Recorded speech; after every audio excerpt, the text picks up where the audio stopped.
Bonjour à tous, espérant que vous êtes en bonne santé.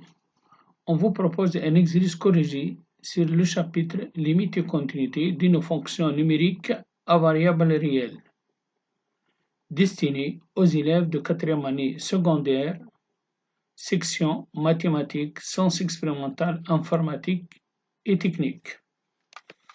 Passons à l'énoncé de l'exercice.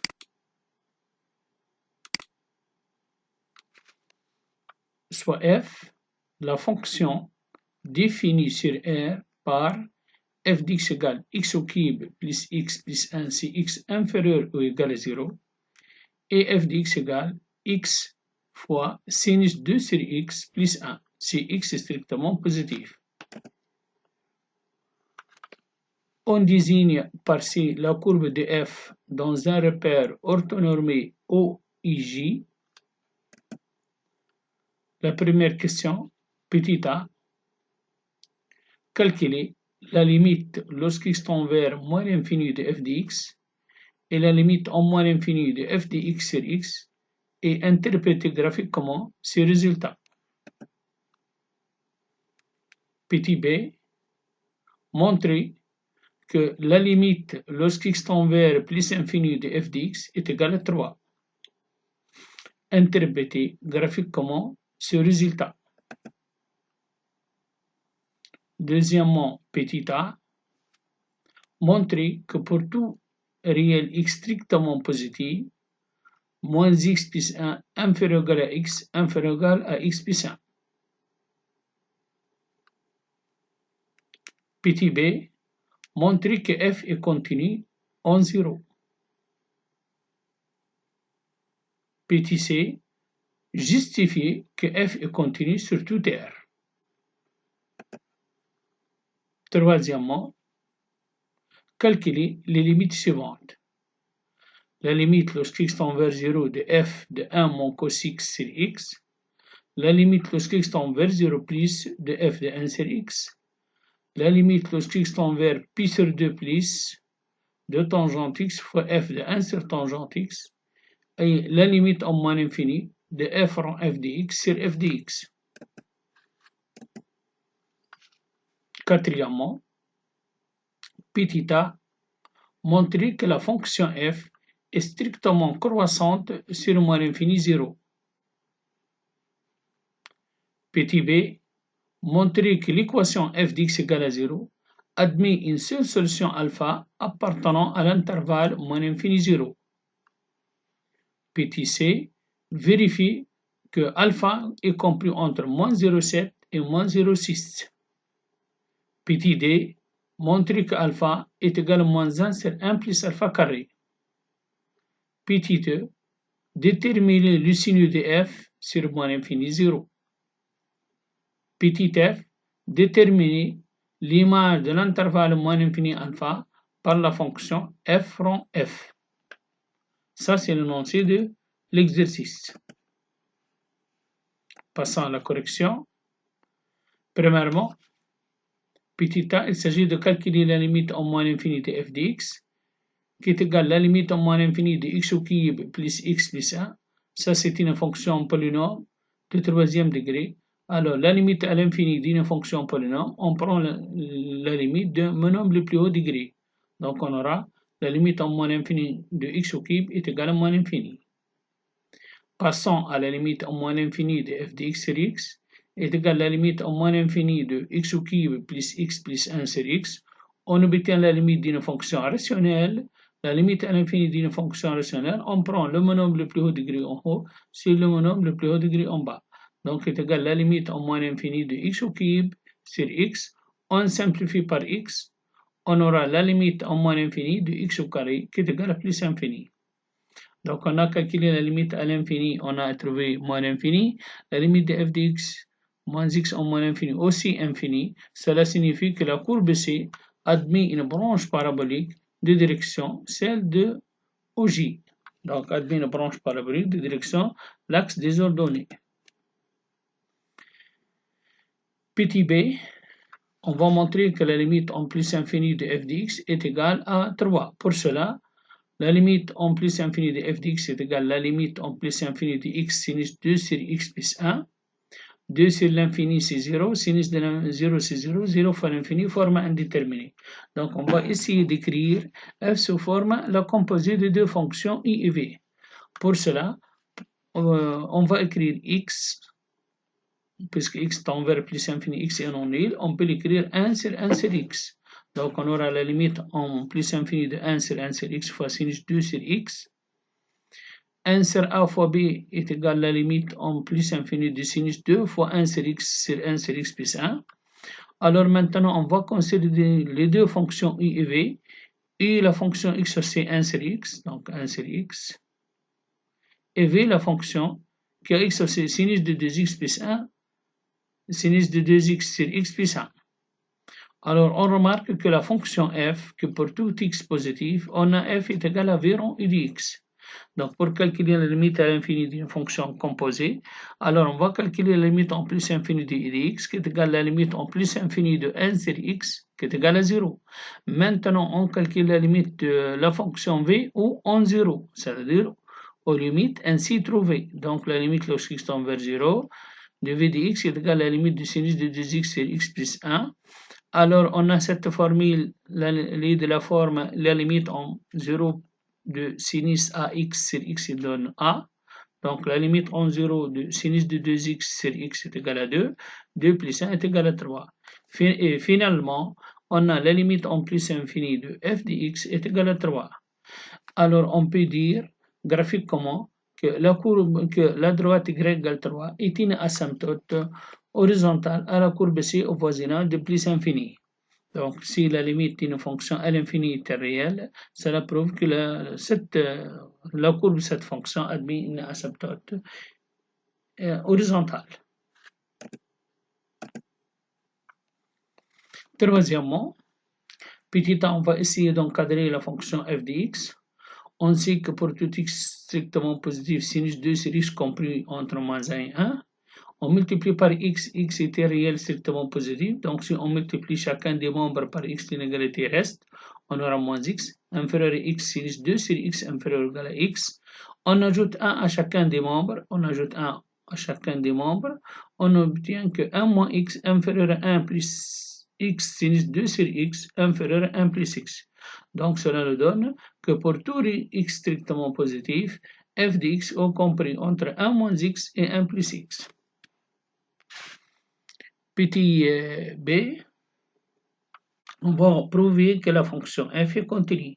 Alors, vous remarquez que la fonction f prend deux écritures de part et d'autre de 0.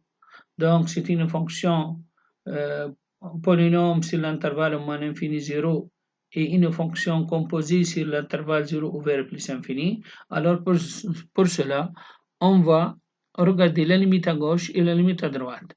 Donc, la limite, on a f de 0, on calcule de la première forme, puisque x inférieur, c'est l'intervalle moins infini 0, 0 appartient à l'intervalle moins infini 0 fermé.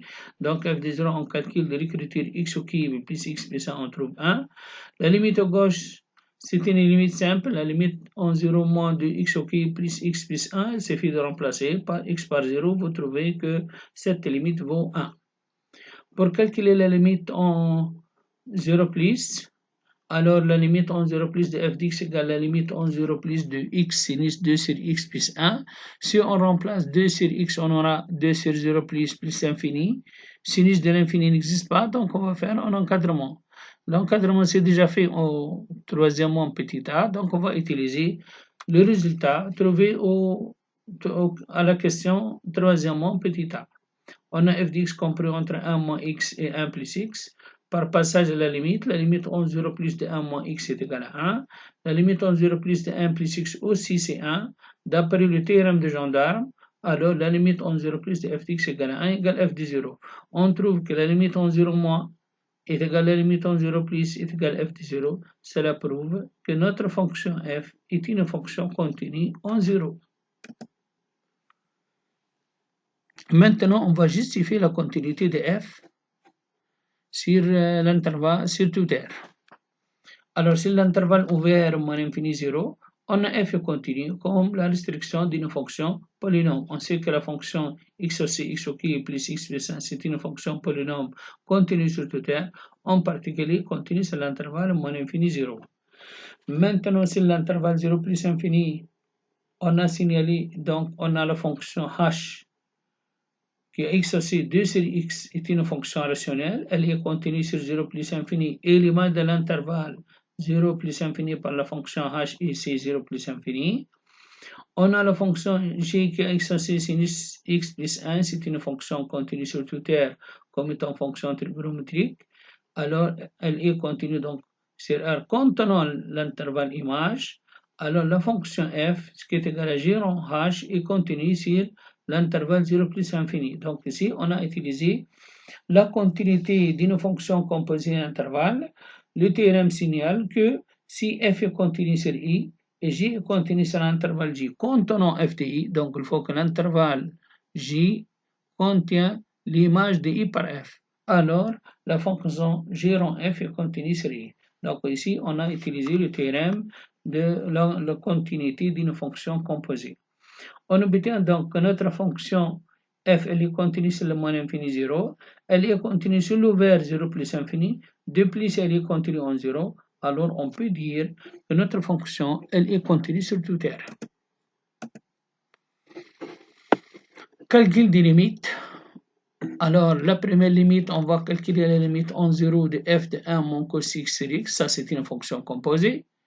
Alors pour calculer la limite de en 0 de f de 1 moins cos x sur x, on va appliquer la limite d'une fonction composée. On a la limite en 0 de 1 moins cos x sur x, c'est 0. Et la limite de f en 0, en ce 0, est égale à 1, c'est déjà calculé. Donc la limite de la fonction composée en 0 de f de 1 moins cos x sur x est égale à 1. De la même chose ici, on a une fonction composée, la fonction f avec la fonction rationnelle 1 sur x. Alors on calcule la limite en 0 plus de 1 sur x est égal à plus infini. Ensuite, on calcule la limite de f en plus infini, à la limite ainsi trouvée. La limite en plus infini de f, c'est déjà calculé, est égal à 3. Donc, la limite en 0 plus de f de 1 sur x est égal à 3 aussi. On va calculer la limite en pi sur 2 plus de tangente x fois f de 1 sur tangente x. On sait que la limite en 0 plus de tangente x en pi sur 2 plus c'est moins l'infini, puisque c'est l'intervalle pi sur 2 pi, le cosinus est négatif, le sinus est positif, c'est-à-dire que la tangente est négative. Donc la tangente est négative, donc elle s'approche de pi sur 2 par valeur négative. Donc 1, on aura 0 fois 1 sur 0 moins l'infini. 0 fois l'infini, c'est une forme indéterminée, donc on peut l'écrire. La fonction tangente x fois f de 1 sur tangente x est égale f de 1 sur tangente x sur 1 sur tangente x. Donc on peut l'écrire f de 1 sur tangente x, le tout sur 1 sur tangente x. Et on aura la fonction composée u, c'est 1 sur tangente x, et la fonction v qui est x aussi, f de x sur x. Donc, comme on a dit, la limite en pi sur 2 de 1 sur tangente x égale à moins l'infini. La limite en moins l'infini de f de x sur x, c'est déjà calculé à la première question et on a trouvé plus infini. Cela prouve que la limite en pi sur 2 plus de tangente x fois f de 1 sur tangente x est égale à plus infini. Aussi, ici, on a une fonction composée. La limite en moins l'infini de f rond f de x sur f de x.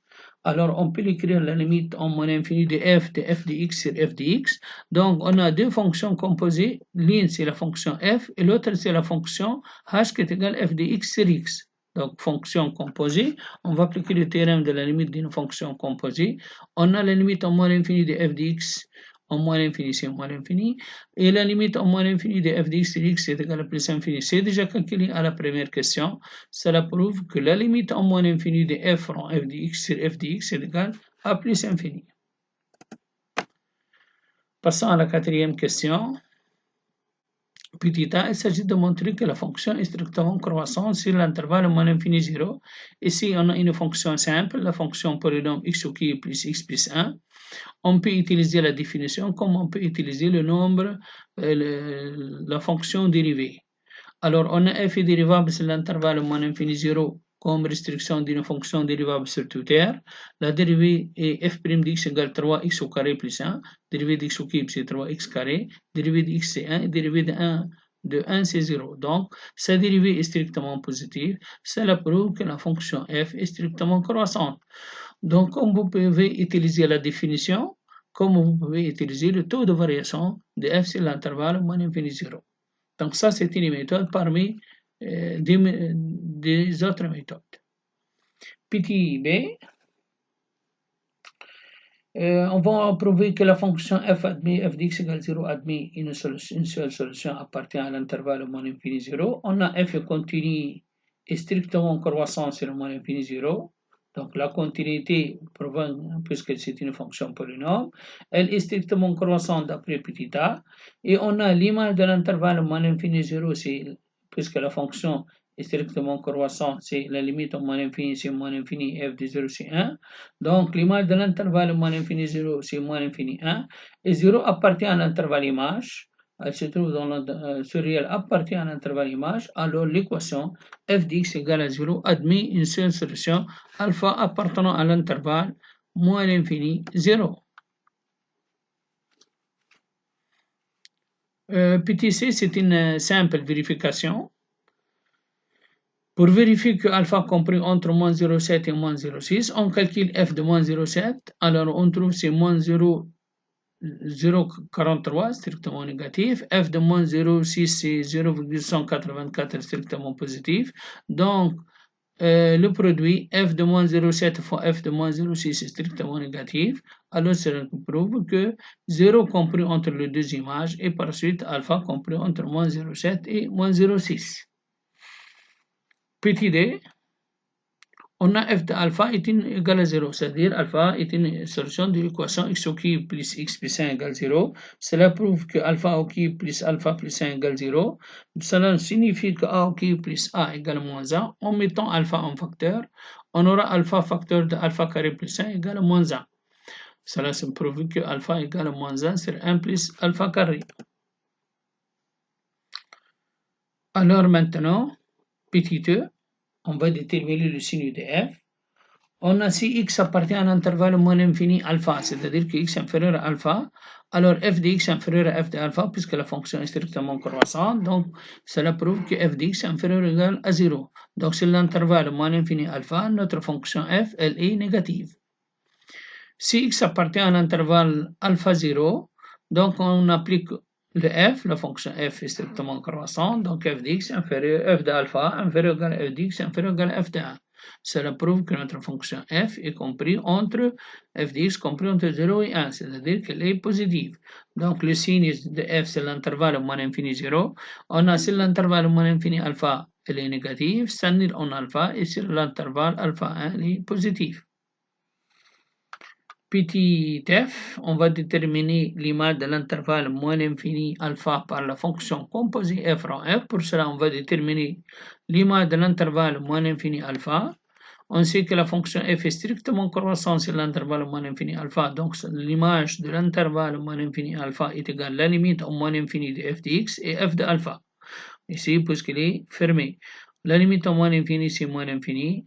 F de alpha, c'est 0. On trouve l'image, c'est l'intervalle moins infini 0. Maintenant, on calcule l'image de l'intervalle moins infini 0 par la fonction f. C'est déjà calculé. La fonction f est strictement croissante sur l'intervalle moins infini 0, donc est égal à la limite au moins infini et f de 0, qui est égal à moins infini 1. Et par conséquent, que f rond f de l'intervalle moins infini alpha, c'est l'intervalle moins infini 1.